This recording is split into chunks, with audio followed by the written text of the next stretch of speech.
So I'm back again. Sorry for the pause. Your body goes into a state of shock when you're traumatized. What the courtroom experience has been and the preparation stage that the ex-husband to be starts during the divorce process, or prior to the divorce process, I should say, is a series of events that is technically trauma, is the same as terrorizing someone. Trauma is another word for terror. And it begins in the home prior to the divorce process. Because I can't say why that is, but I guess once a divorce is pending or the spouse knows that your intention is to divorce them, then they will seek out support. And they do that through the camaraderie of the places and institutions like Freemasonry. Now, why did I say yesterday that the police was involved in my having difficulty executing a restraining order? Even a police officer asked me, why are you doing that to your husband? That's none of their business. First of all, I'm not doing anything to my husband. What I was doing was protecting myself according to the channels and guidelines and laws that exist for me to do so. The court perpetrates and continues the terror process of mothers and their children during the divorce process, the finalization of the divorce, and afterwards regarding custody issues. Because it seems an automatic that fathers will get custody of their children. So, that being said, your body goes into a state of shock, and you're confronted with several episodes of shock. So that will debilitate you. It will confuse you. It will cause you to be somewhat unfunctional. I'm not going to say dysfunctional. And during that time, you're going to at least need the support of one person. At least one person. And you're going to rely mostly on yourself for your recovery.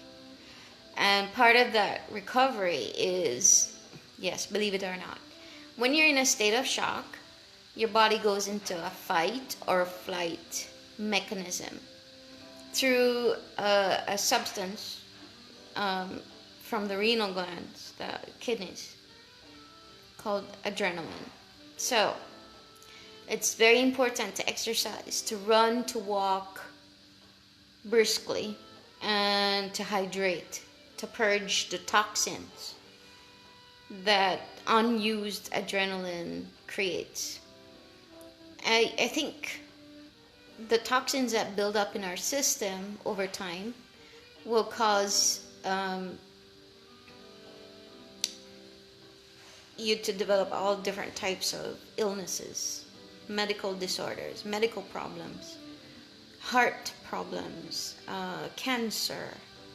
It could even trigger you to resort to using alcohol, drugs, anything to relieve the pain and the stress, the terror.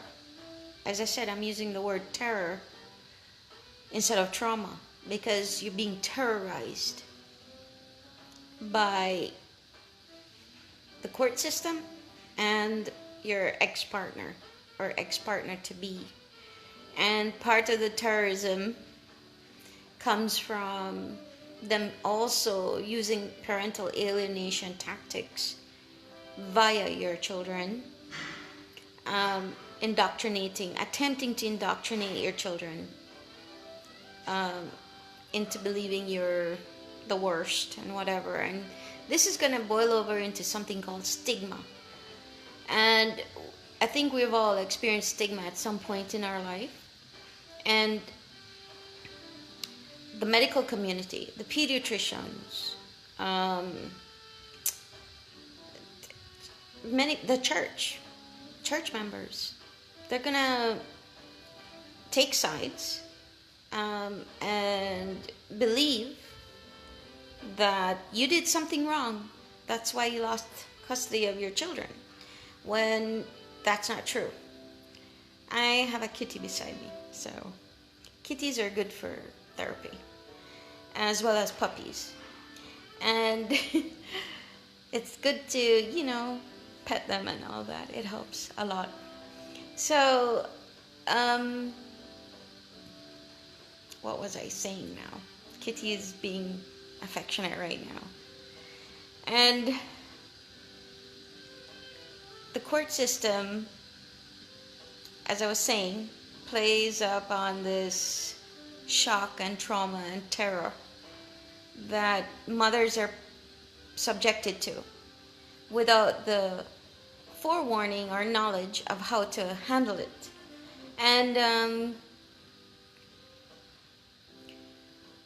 this is where, so many mothers cave and fall victim to the victimization they experience through trauma, aka terror. And the recovery is possible. I want you to know that. You can recover from this, and you can successfully be able to mitigate your case, stand up and fight back. And I wanted to, hi everybody, thanks for coming. It's distracting sometimes. I apologize. I may lose my train of thought sometimes when I see you guys come on and if you say something, but I appreciate your being here. And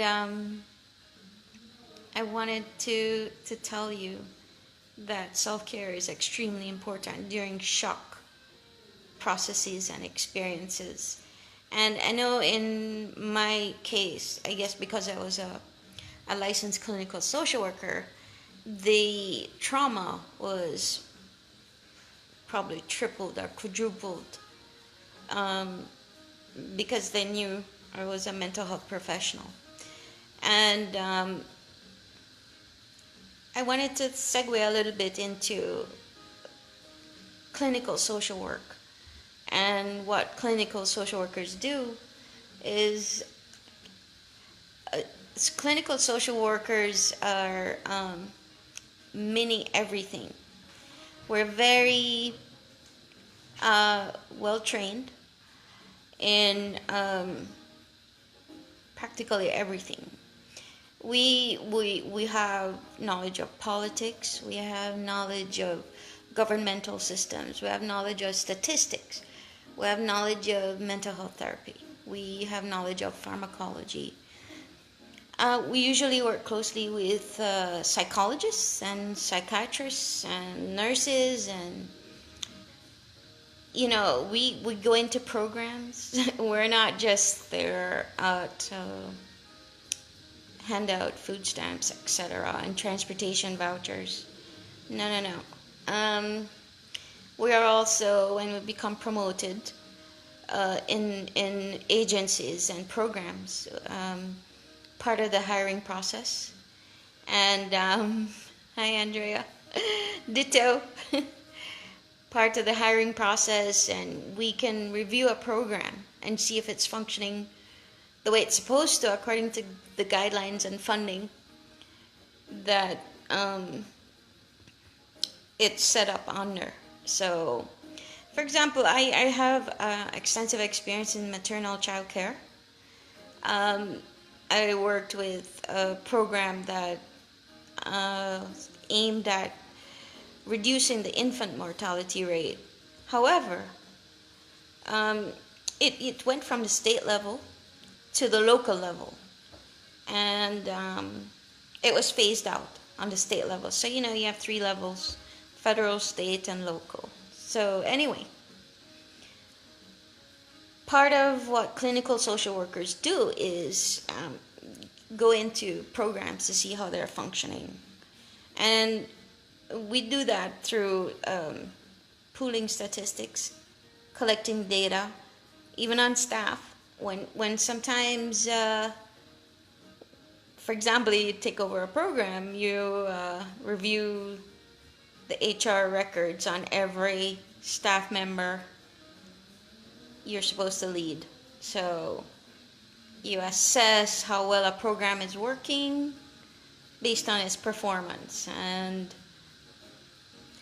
if every person is critical to the functioning of a program. So if someone is not performing, we have to replace them or assist them in doing their work better, educate, keep re-educating, etc., etc.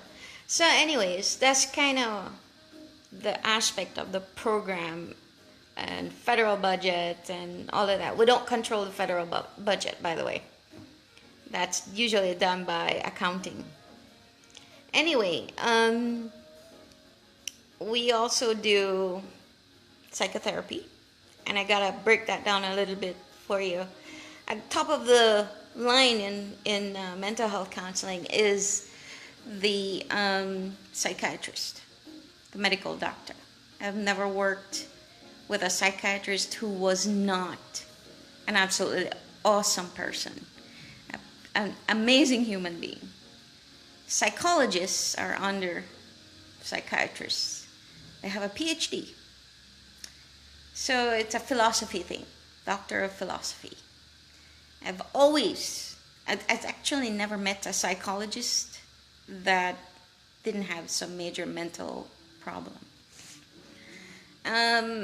Behavior analysts,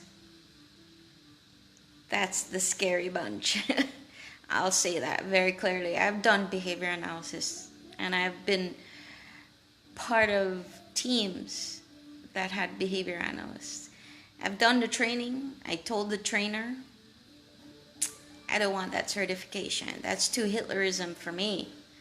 They believe they are more superior than anybody else in the mental health field because they have their stuff down to a science. Anyhow, next it would be the clinical social worker, and then next would be everybody else, LMFT, LMHC, etc., etc. So it's a tiered system, and we clinical social workers initially had only the right and obligation to Baker Act, but that was eventually that responsibility was eventually given to everybody else. Anyway, I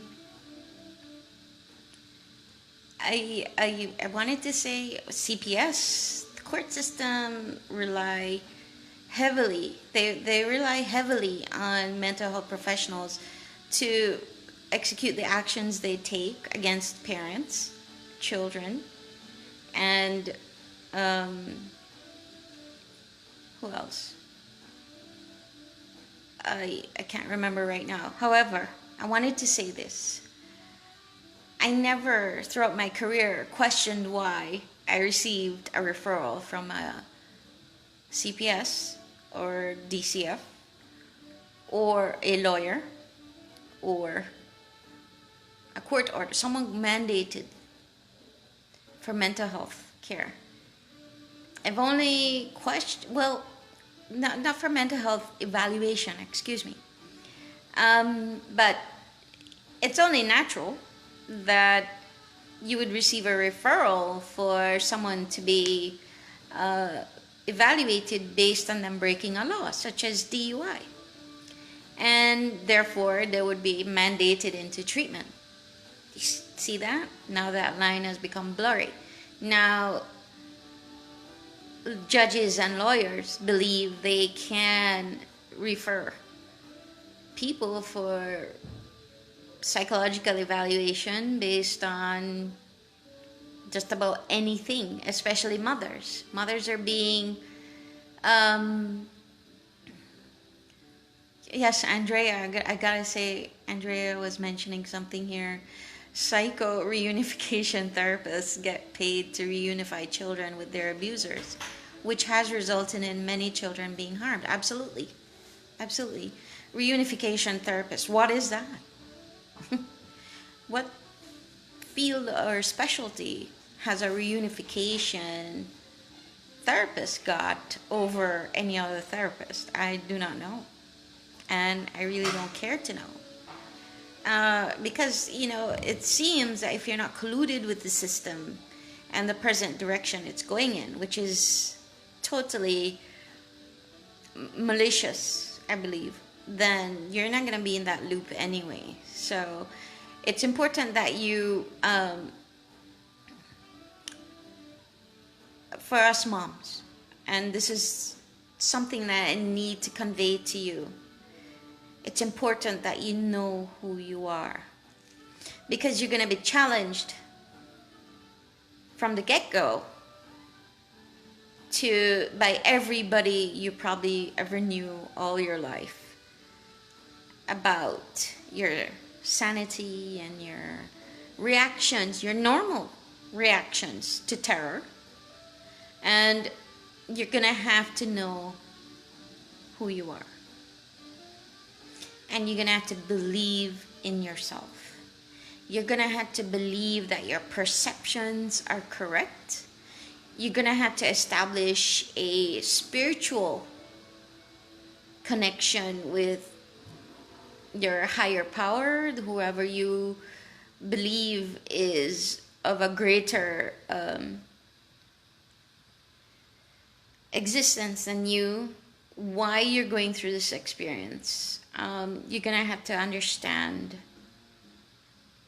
what you're made of, your character. You're going to have to know what your belief system is, and you're going to have to stand on the rock of those beliefs, and you're going to have to modify some of them. And I'm going to say this, if you're a loving mom, there's an impression that you can't be tough and stand up for yourself. And that's a delusion. It's an illusion. It's not true. Because the overall concept is, if you stand up for yourself and you're tough and you put on your boundaries, then you could be abusive to your children. Forgive me when I say this. It's my favorite word, bullshit. It's bullshit. And you need to realize that. Because any good mother will lay down boundaries for the protection of her children. That's correct. And they'll call you all kinds of names, including crazy. They'll call you a bitch. That's right. And, I'll say this. You have to have a sense of humor. But it must be related. It must be related to your arguments. Okay? I was mocked in court for carrying a plastic case instead of a leather briefcase by the judge. Let's put it this way. I want to protect my documents. I've had leather briefcases before, and they grew mold on them. Yeah. And do I give a damn what I bring into court? I'm not bringing a weapon. Why is it that it's any of her damn business what I bring into court to carry my documents in? It's just absolutely ridiculous. Here it is, a judge is sitting on a bench making, 200 or something thousand a year from my taxpayer money, your taxpayer money. Here it is, I am in a courtroom and I'm told to sit down. So, can you dictate to me where I can sit? I sat on the table. Is that my taxpayer money bought it? Your taxpayer money bought it. So, yeah, and it's just stupid. This is how we stabilize, ladies. We stabilize by always leaving the emotion and going to logic. That's where you're going to find your balance. Your balance is in logic. And you must be able to reason. And reason fairly. Do you understand when I say it's none of her business what I take into court with me? It's none of her business where I sit? She's going outside of her jurisdiction. What's the next thing she's going to tell me to do? Fall asleep? Read a book? Blah, blah, blah? No. Anyhow, I think I should close right now. So my point of this live stream today was about self-care. And if you missed any portion of it, please review. Please replay. And if you have any questions or comments or any concerns about your present status and how you're feeling, please let me know. I can assist with all of that.